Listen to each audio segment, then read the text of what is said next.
Hello everyone. ఎప్పుడు వైజాగ్ బీచ్లు చూసి బోర్ కొట్టి ఫస్ట్ టైం భీమిలీ బీచ్ చూద్దాం అని చెప్పి భీమిలీ బయలుదేరాం.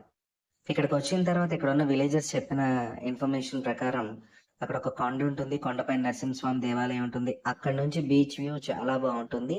ఆ తర్వాత మీరు బీచ్కి వచ్చి ఎంజాయ్ చేద్దరు కానీ అని చెప్పగా మేము ఆ కొండపైకి వెళ్ళి నరసింహస్వామిని దర్శించుకుని కొండపై నుంచి బీచ్ వ్యూ చూసాం.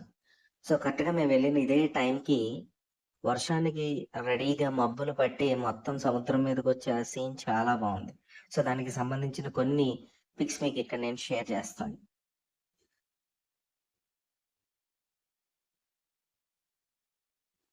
సో, కొండపై నుంచి కింద దిగిన తర్వాత భీమిలీలో కొన్ని స్థలాల మీద దర్శించాం. దాంట్లో ఒకటేంటంటే లైట్ హౌస్, నెక్స్ట్ అలాగే ఆహ్, ఫ్రెంచ్ వాళ్ళ గెస్ట్ హౌస్ అండ్ సమాధులు అండ్ బీచ్ రోడ్‌లో ట్రావెల్ చేసాం. కొంతసేపు